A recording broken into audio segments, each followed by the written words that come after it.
다니엘서 1장 1절부터 21절 말씀까지입니다. 유다왕 여호야김이 다스린 지 3년이 되는 해에 바벨론 왕 느부갓네살이 예루살렘에 이르러 성을 에워쌌더니 주께서 유다왕 여호야김과 하나님의 전 그릇 얼마를 그의 손에 넘기시매 그가 그것을 가지고 신할 땅 자기 신들의 신전에 가져다가 그 신들의 보물창고에 두었더라. 왕이 한간장 아스푸나스에게 말하여 이스라엘 자손 중에서 왕족과 귀족 몇 사람 곧 흠이 없고 용모가 아름다우며 모든 지혜를 통찰하며 지식에 통달하며 학문에 익숙하여 왕궁에 설만한 소년을 데려오게 하였고 그들에게 갈대아 사람의 학문과 언어를 가르치게 하였고 또 왕이 지정하여 그들에게 왕이 없을까 그가 마시는 포도주에서 날마다 쓸 것을 주어 3년을 기르게 하였으니 그 후에 그들은 왕 앞에 서게 될 것이더라. 그들 가운데는 유다 자손 곧 다니엘과 하나냐와 미사엘과 아사랴가 있었더니 한간장이 그들의 이름을 고쳐 다니엘은 벨드사살이라고 하나냐는 사드락이라고 미사엘은 메삭이라고 아사랴는 아벨노고라 하였더라. 다니엘은 뜻을 정하여 왕의 음식과 그가 마시는 포도주로 자기를 더럽히지 아니하리라 하고 자기를 더럽히지 아니하도록 한간장에게 구하니 하나님이 다니엘로 하여금 한간장에게 은혜와 긍휼을 얻게 하신지라. 한간장이 다니엘이 이르되 내가 내 주 왕을 두려워하노라. 그가 너희 먹을 것과 너희 마실 것을 지정하셨거늘 너희의 얼굴이 초췌하여 같은 또래의 소년들만 못한 것을 그가 보게 할 것이 무엇이냐. 그렇게 되면 너희 때문에 내 머리가 왕 앞에서 위태롭게 되리라 하니라. 한간장이 다니엘과 하나냐와 미사엘과 아사랴를 감독하게 한 자에게 다니엘이 말할 때 청하오니 당신의 종들을 열흘 동안 시험하여 채식을 주어 먹게 하고 물을 주어 마시게 한 후에 당신 앞에서 우리의 얼굴과 왕의 음식을 먹는 소년들의 얼굴을 비교하여 보아서 당신이 보는 대로 종들에게 행하소서 하며 그가 그들의 말을 따라 열흘 동안 시험하더니 열흘 후에 그들의 얼굴이 더욱 아름답고 살이 더욱 윤택하여 왕의 음식을 먹는 다른 소년들보다 더 좋아 보인지라. 그리하여 감독하는 자가 그들에게 지정된 음식과 마실 포도주를 제하고 채식을 주니라. 하나님이 이 네 소년에게 학문을 주시고 모든 서적을 깨닫게 하시고 지혜를 주셨으니 다니엘은 또 모든 환상과 꿈을 깨달아 알더라. 왕이 말한 대로 그들을 불러들일 기한이 찼으므로 한간장이 그들을 느부갓네살 앞으로 데리고 가니 왕이 그들과 말하여 보며 무리 중에 다니엘과 하나냐와 미사엘과 아사랴와 같은 자가 없으므로 그들을 왕 앞에 서게 하고 왕이 그들에게 모든 일을 묻는 중에 그 지혜와 총명이 온 나라 박수와 술객보다 10배나 나은 줄을 아니라. 다니엘은 고레스 왕 원년까지 있으니라. 아멘. 자, 우리가 앞에서 에스겔서를 보고 뒤에서 이제 다니엘서를 보는데 이 다니엘은 바벨론이 유다를 침략할 때 첫 번째 침략 때에 그때에 이 요야김 왕하고 같이 붙잡혀간 사람입니다. 에스겔은 그 다음 바벨론이 2차 침략 때에 요야김하고 그때에 요야김하고 그때 같이 잡혀간 사람이 에스겔입니다. 그러니까 다니엘이 먼저 잡혀가고 그 다음 2차 때에 이 에스겔이 잡혀갔던 것입니다. 그리고 에스겔이 쓰여졌던 때가 언제냐면은 에스겔은 그 포로로 잡혀가 있는 동안에 쓰여지고 이 다니엘과 같은 경우는 다니엘은 지금 잡혀가서 이제 일단 잡혀가서 처음 잡혀갈 때부터 특별히 뽑힘을 받아서 잡혀간 것이죠. 그래서 여기에서 보면은 첫째 어떻게 해서 바빌론이 1차적으로 침략을 하게 되어졌느냐면은 이 요야김이 애굽이 유다를 간섭함으로 내정을 간섭함으로 말미암아 그때에 세워진 왕이 요야김입니다. 그래서 처음에 친애굽 정책을 썼는데 그때에 이 바벨론이 힘을 이제 그 당시에 그 주변 나라에 있어서 힘을 쓰게 되어졌습니다. 건동 지역에 있어서 그러니까 아수르를 접수고 바벨론이 이제 신흥 강대국으로 성장을 하게 되어진 것이죠. 그래서 그때에 이 강대국으로 일어선 바벨론에 지금 유다가 친애국 정책을 펴고 있으니까 바벨론이 당연히 너는 내 편이 아니구나 하고 침략을 하게 되어졌기 때문에 그러니까 바벨론이 1차적으로 침략을 하게 되어졌습니다. 그래서 유다는 바벨론 속국이 되어진 것이죠. 그리고 이때에 바벨론이 1차적으로 침략할 때 잡혀간 사람들 가운데 다니엘이 있었습니다.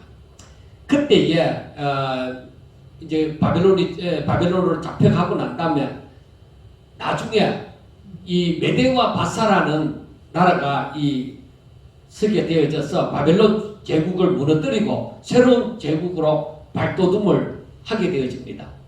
그때에 이 다니엘이 계속적으로 활동을 하게 되어지는데 그때에 메대와 바사 제국은 다리오 왕이 이제 집권을 하게 되어졌습니다.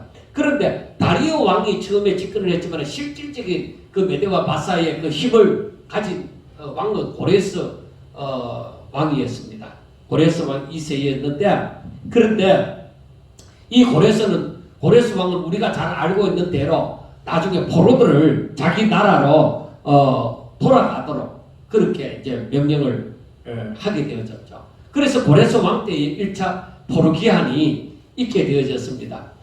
이런 배경 가운데서 다니엘서가 기록이 되어졌습니다. 그런데 이 다니엘은 그때 붙잡혀갈 때는 아주 어린 나이, 소년이라고 말을 할 수 있는 어린 나이에 붙잡혀갔습니다. 그래서 바빌론 70년 동안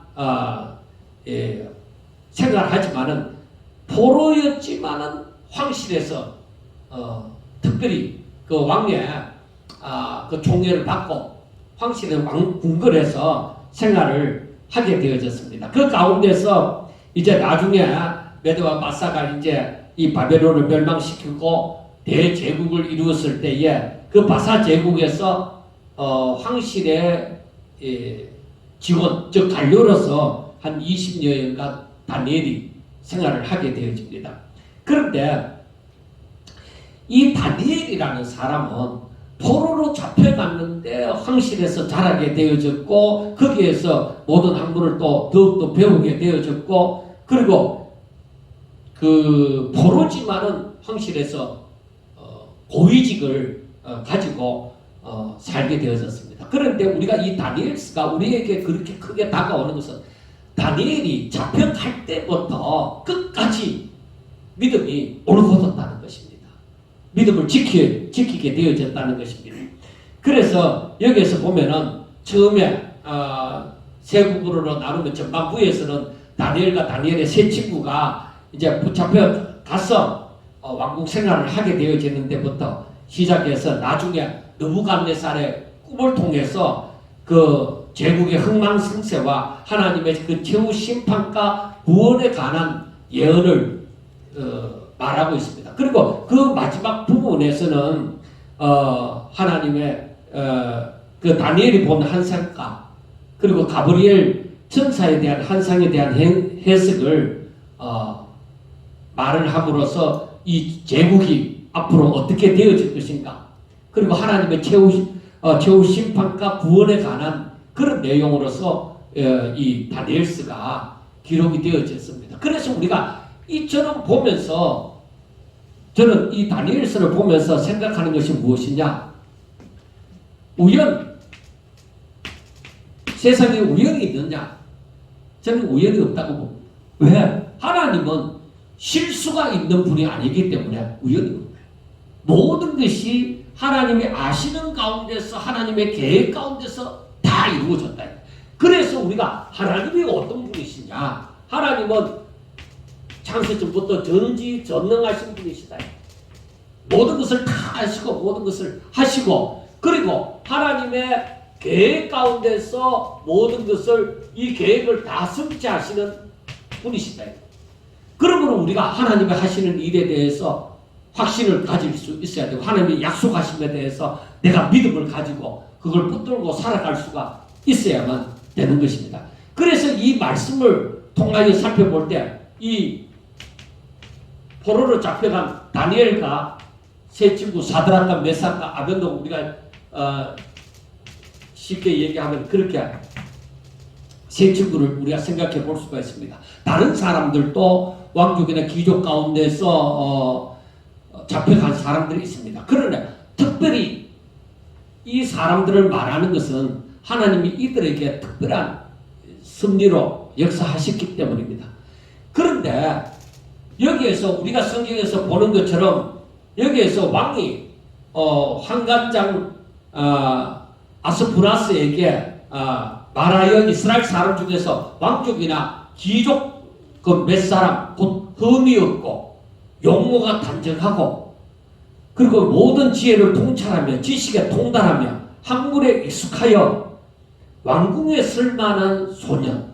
그러니까 그 가운데 다니엘의 세 친구가 들어가 있단 말이에요. 그러니까 이들은 유다에 살 때부터 귀족이었어요. 잘 살았다. 그런데 생각하는 것이 무엇이냐? 이들이 학문이나 모든 부분에 있어서 다른 사람보다 뛰어날 뿐만 아니라 특별히 신앙의 지조를 지킨 소년들이단 말이에요. 어릴 때부터. 그리고 유다가 망하여져 가는 그 시국에 어떻게 이 소년들이 이런 믿음을 지키고 있었을까? 이게 궁금한 거예요. 사실. 아무리 세상이 망하여져 가고 엘리야가 이제 나 말고 이제 다른 사람 다 죽었습니다. 하나님의 사람은 이제 살아남은 사람이 없습니다. 나뿐입니다. 하고 할 때라도 하나님이 숨겨둔 실천이 있잖아요. 오늘날에도 마찬가지입니다. 오늘날 교회가 아무리 무너지고 어떻다 타락했다 하더라도 하나님이 기뻐하시는 붙들어 주신 교회와 성도들이 있다는 것을 저는 믿습니다. 왜? 하나님께서 이 다니엘과 세 친구가 소년이었는데 이때 유다가 멸망할 때는 완전히 그 신앙적으로 다 타락해버린 제사장도 타락하고 선지자도 타락하고 겨우겨우 그때 그 당시에 붙어있던 사람들이 예레미야나 이런 사람뿐이었다. 멸망할 당시에. 그러니까 이들이 어떻게 해서 이들의 신앙의 지조를 가지고 살았느냐 이 말이에요. 믿음을 지켰느냐는 것이에요. 그래서 다니엘과 이 세 친구가 바벨론에 붙잡혀 왔어도 왕이 지정한 음식 그 음식과 포도주를 마시고 이들을 잘 길러라. 인재로 길러라. 그러니까 환관장에게 부탁을 했단 말이에요. 그리고 환관장은 감독에게 부탁을 한 거예요. 그런데 이 다니엘과 세 친구는 왕의 음식과 왕이 주는 포도주를 마시지 않더라도 우리는 그걸 마시지 않는다. 채식만 하더라도 우리는 신앙의 지조를 지키자. 그렇게 결심하고 환관장에게 얘기하고 그 감독에게 자기들을 맡은 감독에게 얘기를 했다 이 말이에요. 그런데 그 감독이 하는 말이 뭐예요? 야, 너희들 때문에 나 죽겠다. 왕이 너희들의 얼굴이 초췌하게 되어 다른 아이들하고 다르고 초췌하게 되어져서 그래 너희들 말을 듣고서 그렇게 했다 하면 왕이 날 죽일 것이다. 내가 어떻게 하겠느냐. 그렇게 얘기를 한 것입니다.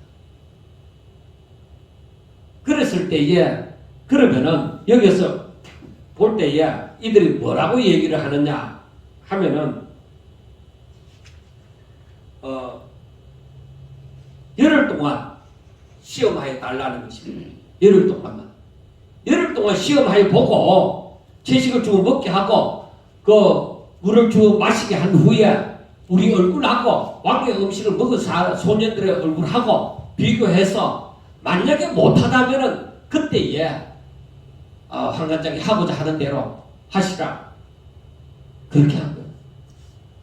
자, 이때에 우리가 다니엘과 이 세 친구를 생각해 보셔야 돼요.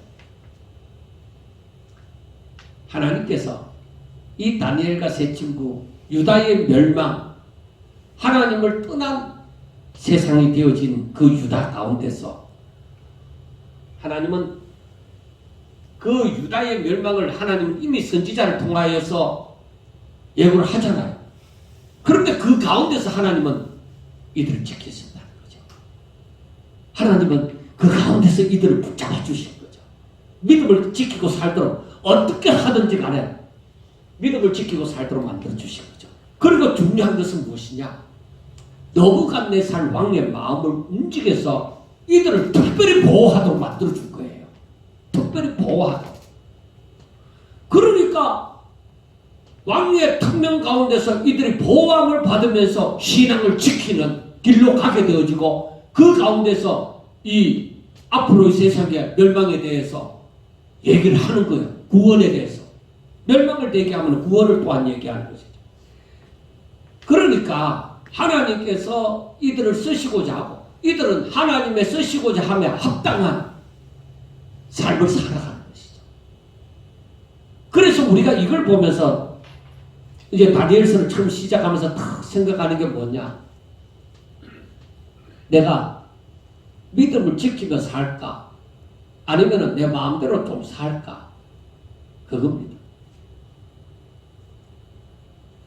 내가 하나님의 말씀을 듣고 그 말씀을 깨닫고, 그리고 이때에 어떻게 살아야 될 것인가 내가 고민하면서 하나님께로 더 가까이 나아가고, 그렇게 할 때에 우리 하나님은 나를 어떻게 보실까? 그리고 또 아이고 세상이 지금 이 모양인데 나도 때를 따라 살자. 남들이 적당히 살면 나도 좀 그래 그나마 믿음을 지킨다 하더라도 적당하게 살자. 만약에 적당주의였으면 하나님께서 이들을 사용하시지도 않았을 거예요. 그런데 하나님께서는 이들에게 특별히 은혜를 부어주시자. 이들이 유다의 멸망한 사회 가운데서 어찌 물들지 않겠습니까? 그러나 그들의 중심은 그 환경 가운데서도 하나님을 바라보고 하나님 중심으로 살고자 했던 것이죠. 그리고 하나님은 저들을 붙잡아 주시고, 그리고 하나님은 느부갓네살을 사용해서 이들을, 그 바벨론 왕이 이들을 지키고자 이 일을 한 게 아니라, 바벨론 왕은 자기도 알지 못하고 오히려 자기 유익을 위하여 일하는 일이 이들을 지키게 되어지는 것이죠. 우리가 이 세상에 살면서 상대는 나를 점령한 자다, 나를 지배하는 자다. 그런데 저들이 저의 유익을 위하여서 한다는 일이 나를 보호함이 되어질 수가 있다는 것이죠. 사도 바울이 이제 예루살렘으로 들어가고자 할 때에 그때 빌립의 그 딸들이 못 들어가게 하는 것이죠. 그 바울의 그 띠를 가지고 이 띠로 이제 동료 메고 이 띠 주인이 앞으로 예루살렘에 들어가면 이렇게 되니까 들어가지 말라고 그렇게 얘기를 하죠. 그런데 바울은 로마도 보아야 합니다. 그렇게 얘기하죠. 그래 하나님의 뜻이 바울에게 있을 때에 바울은 닥치는 이 환난에 대해서 무시를 한 거죠. 그런데 진짜로 동전 메고 붙들려서 밧줄로 동전 메고 끌려가는 거죠. 죄수로 심판받을 자로 끌려가는 것이죠. 그래서 로마로 들어가는데 아예 그를 호위하는 사람들이 그 호위를 한다기보다 그를 지키는 그 군사들이 있어서 함부로 바울을 죽일 수도 없는 입장에 있는 거야. 그러니까 우리는 하나님을 믿으면은 이들과 또 바울뿐만 아니라 이들과 같이 믿음을 지키고자 할 때에 하나님은 어떤 방법을 통해서든지 간에 영광을 받으시고자 하신다. 내 편에 아무도 없어. 포로로 잡혀가는데 내 편에 누가 있어요? 왕이 무슨 힘이 있어? 속국이 되어졌는데. 그런데 상대 점령군인 그 바벨론 왕이 오히려 이들을 지켜주게 되어지는 것이죠. 이들을 보호하여 주는 것이 되어지는 것이죠. 그래서 이들이 믿음을 지키고 살아갈 수 있도록 해줄 것입니다. 그래서 이들에게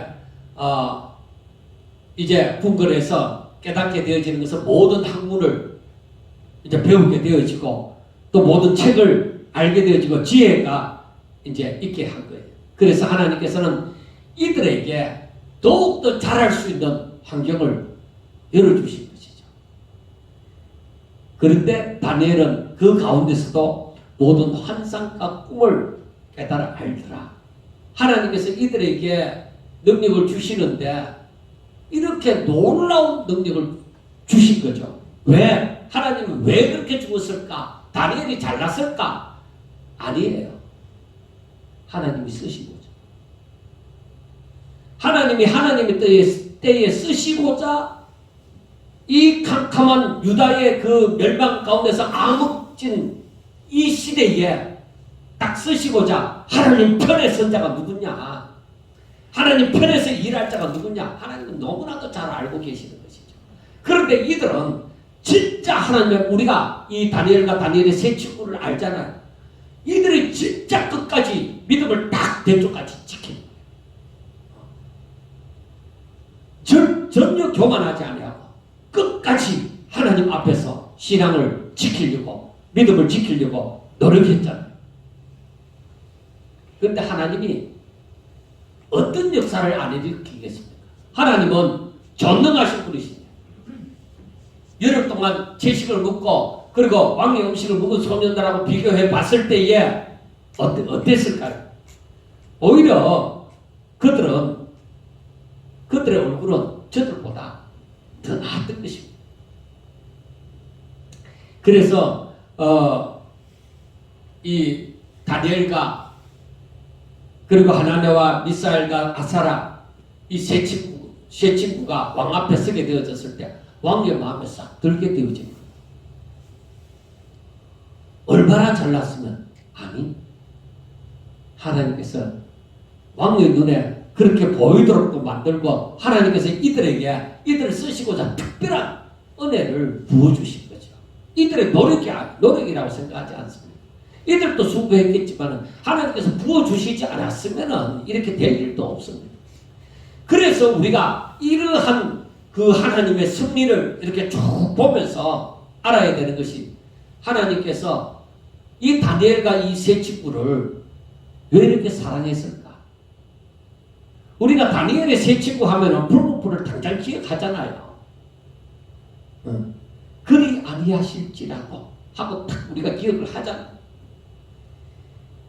그러니까 이들은 끝까지 다니엘과 함께 관리로서 생활하고 끝까지 믿음을 지킨 훌륭한 이제 인물, 역사적으로 남는 이름이 남는 자들이 다 되어졌던 것이죠. 그리고 하나님께서는 이들이 바벨론의 어떤 술객이나 박수들, 그러니까 지식이 있다고 지혜가 있다고 하는 사람들보다 10배나 더 나음을 주셨다 이 말이에요. 그래 하나님께서 하시고자 하시면은 이와 같이 하시는 거예요. 저들이 뭘 가졌습니까? 무슨 힘이 있습니까? 아무 힘이 없어요. 그래서 우리는 알아야 돼요. 내가 하나님의 마음에 합할 때, 하나님께서 나를 보시고 사용하시고자 하실 때, 나는 연약하고 부족하다. 그러면 하나님께서 하나님 쓰시기에 합당하도록 이끌어 가실 것이다. 그래서 순종하고자 하는 마음만 있으면 돼요. 내가 믿음을 지키고 순종하고자 하는 마음. 이들은 뭐야? 하나님을 향한 믿음. 믿음을 지키거든. 그 믿음은 뭘 낳게 되어져요? 하나님의 말씀에 대한 순종. 그래 이것은 뭐예요? 하나님을 경외하는 마음입니다. 그래서 오늘날 우리가 우리 자신을 살펴봐야 돼요. 우리도 대단한 자가 되겠다. 아니요. 대단한 자가 되는 것도 하나님의 일을 하는 것이지만 이름 없이 삐도 없이 하는 것도 하나님의 일을 하는 것입니다. 어느 한쪽 구석에서 내 맡은 역할을 충실히 감당하게 되실 때 하나님은 그 사람을 기억한 바가 되어지는 거예요. 왜? 하나님의 일이에요. 주의 이름으로 하는 일이에요. 그 사람이 그 부분에 감당하지 못하면은 하나님의 역사가 이루어지지 않는 거예요. 그래서 일이 크다 적다 큰 일에 쓰임을 받는 것도 좋지만은 자그마한 일에 아무도 알아주지 않는 일에 진짜 믿음을 가지고서 이것이 하나님의 명령인 줄 알고 순종하려 나가는 것도 정말 우리에게 큰 복이 되어져요. 사람이 알아주는 때는 오히려 내가 교만해질 수도 있어요.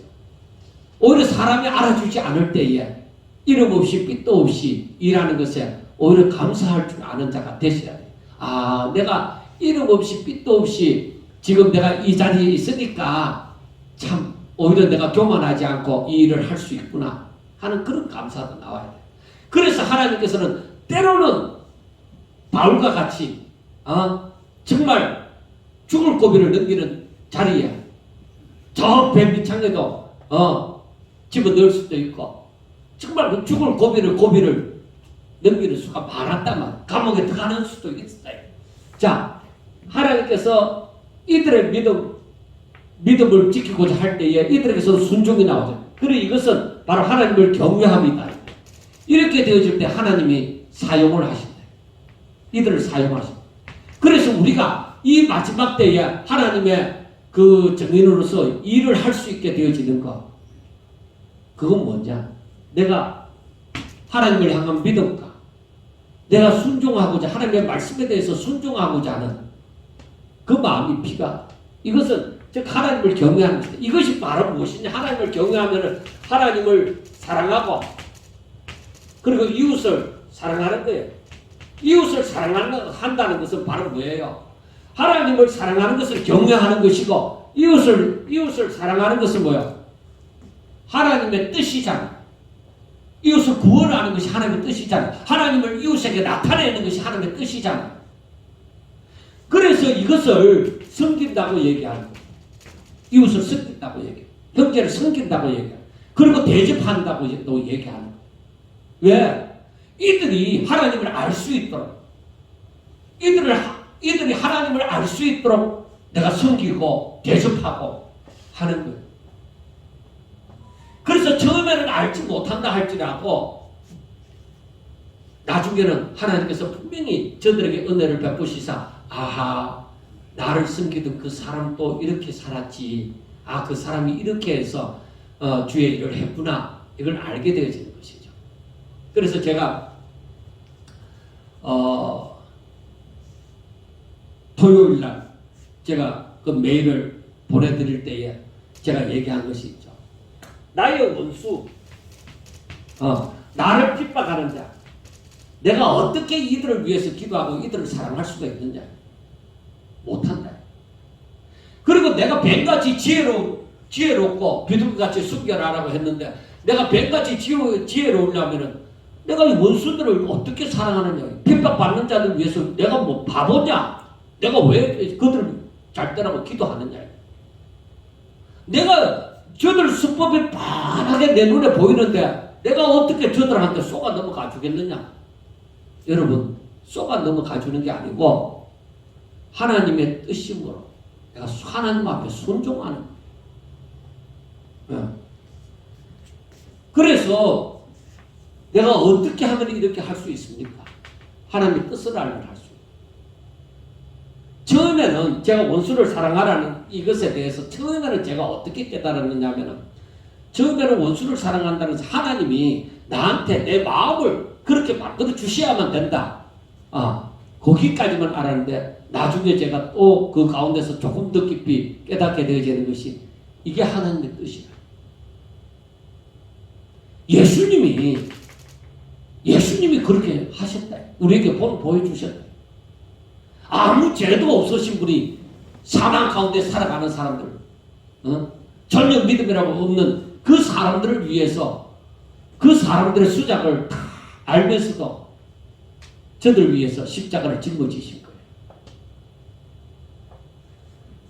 그러니까 하나님의 뜻을 알고 하나님의 종으로 살면은 그 뜻을 행해야지. 내가 그 수법을 뻔하게 알지만은 그래, 저 사람이 저러니까 내가 하나님의 뜻을 나타내야지. 하나님의 사랑을 베풀어야지. 내가 저들에게 할 수 있는 동안은 계속 섬겨야지. 그렇게 하나님이 기다리는 것처럼 하나님의 종도 하나님의 뜻을 따라 기다려야 된다는 것이죠. 그래야 원수를 사랑하고 핍박하는 자를 위해서 기도를 할 수가 있는 것이죠. 나는 하나님의 종이다. 그걸 먼저 깨닫고 자기 마음에 그 인식을 갖고 살아야 되는 것이죠. 다니엘과 다니엘의 세 친구가 마음가짐이 어떻게 했을까요? 포로로 잡혀가고 있는데 저들은 내가 포로로 잡혀갈지라도 어떻게든 살아남으리라. 그거는 세상 사람도 다 하는 거예요. 다니엘과 다니엘의 세 친구는 여기에서 어쩌든지 잘 보여갖고 살려고 하지 않았어요. 어쩌든지 믿음을 지키려고 했어요. 어떻게 하면 내가 하나님을 향한 내 믿음이 사라지지 않고 내 끝까지 이 믿음을 지켜낼 수 있을까? 그걸 생각합니다. 그래서 우리가 오늘 1장을 보면서 느끼고자 하는 것은 다른 것이 아니에요. 다니엘이 그리고 이 세 친구가 믿음을 지키고자 했대. 그 가운데는 다니엘과 세 친구가 대단한 믿음을 가졌기 때문에 아니라 하나님이 이들을 향한 뜻이 계셔. 이들에게 은혜를 베푸신다. 이들에게 지혜를 더하셨다. 그런데 그들은 그 하나님의 역사하심에 순종해 나가는 거예요. 순종하는 거예요. 절대 자신의 의지나 자신의 고집이나 어떤 것을 보태지 않고 순종을 해나가는 거예요. 그러니까 하나님의 역사가 지금 이루어져 가는 거예요. 2장에서부터 하나님의 역사가 이루어져 가는 것을 보게 되어지는 것입니다. 우리가 내가 하나님께서 은혜 주신 대로 내가 일을 할 때에 하나님이 저들로 하여금 그 뜻을 나타내신다. 그 가운데 역사하신다. 하나님의 은혜 주신 대로 내가 순종함이 바로 하나님께서 나를 사용하시는 결과가 나타나게 되어지고 하나님께서 영광 받으시는 결과를 갖게 되어진다는 것을 알게 되어집니다. 그래서 채식 묵은 사람이 무슨 고기 묵은 사람보다 얼굴이 더 반짝반짝 빛나고 뭐 그렇게 할 일이 없잖아요. 그래 하나님이 하셨다. 그렇게 믿을 만큼 하나님께서 이들이 그 소년들보다 비교해 볼 때에 더 아름다워 보이도록 그렇게 하나님이 하신 거죠. 왜? 저들에게 믿음의 증거를 나타내 주신 거예요. 인간의 계산으로서는 도저히 안 되는데 그래 한 단장이 너희들 절대 그게 안 된다 할 때에 다니엘은 열흘만 우리를 시험해 주세요. 여러분 바로 그겁니다. 하나님이 이들의 믿음을 지키고자 하시고자 할 때에 하나님 역사를 하는 거예요. 그래서 그 다니엘과 세 친구뿐만 아니라 그 바빌론의 그 한간장이나 그 감독들에게도 그 사람들에게도 와 이들은 보통 아이들이 아니구나 하는 것을 알도록 만드는 것이죠. 그러니까 왕의 눈에도 그렇게 보이고 이들이 계속해서 이제 고위직을 감당하면서 바사라는 나라가 바빌론이 패서 멸망하고 바사라는 나라가 올 때까지 그러니까 다니엘의 고레스 왕 원년까지 있습니다. 그리고 이때까지도 계속 그 고위직을 가지면서 살았던 것이죠. 그리고 고위직에 있었다고 해서 그 출세가 아니에요. 하나님이 그 가운데서 계속 저들을 사용하셨다는 거죠. 그래서 하나님의 말씀을 이 후손들에게도 전하여지도록 만들어진 것이죠.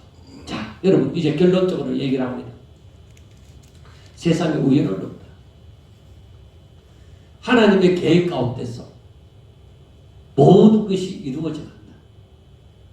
하나님의 말씀하시면 그 우연히 그렇게 말을 했다. 절대 그거 없습니다. 하나님은 실수도 하지 않으시고 쓸데없는 말, 즉 시금치도 하지 않으시고 오로지 하나님이 말씀하시면 그대로 성취가 되어지는 것이다. 그리고 하나님의 영이 나에게 하나님께로 더 가까이 나아가고자 할 때는 우리에게 필요한 것은 무엇이다? 순종입니다. 내가 진짜 하나님을 경외하면은 그 순종함이 자연스럽게 나와지는 거예요. 그리고 그것으로 말미암아 즐거워지는 거예요. 두려워하지 말라, 놀라지 말라 하는 말씀이 그냥 나온 게 아니에요. 바로 하나님이 그와 같이 역사하실 때에 그 마음에 바로 하나님께서 함께 하사 저들이 두려워하지 않고 놀라지 않도록 해주시며 또 저들이 가는 길이 확신을 가지도록 만들어주시는 왜? 하나님이 그걸 기뻐하신다. 그리고 하나님의 기뻐하심이 무엇이냐 하는 것을 하나님의 뜻이 무엇이냐 하는 것을 우리가 바로 깨닫고 그래서 순종해 나갈 때에 분명히 우리는 이 마지막 시대에 끝까지 하나님의 사람으로 일을 하고 하나님의 사람으로 사용될 줄로 믿습니다. 기도드리겠습니다. 하나님, 우리도 이 마지막 시대에 세상이 어떻게 혼돈되어져 가든지 신앙의 정절을 지키게 하여 주시옵소서. 그리고 경건한 삶을 살아갈 수 있도록 도와주시옵소서. 하나님의 지혜가 저희들에게 있어서 정말 좌로나 우로나 흔들리지 아니하고 길 대신 우리 주님을 본삼아 주님 걸어가신 그 길을 저희들이 걸어갈 수 있도록 도와주시옵소서. 세상의 것에 미혹되지 않게 하여 주시옵시고 내 몸을 지키고자 내가 살지 아니하고 오직 하나님의 말씀을 따라 순종하고자 살아갈 수 있도록 도와주시옵소서. 사랑하는 자들을 위해 하나님께서 귀한 은혜로 다하여 주셔서 아버지와 저들이 믿음으로 살아가기에 부족함이 없도록 도와주시옵소서. 예수님 이름으로 감사하며 기도드리옵나이다. 아멘.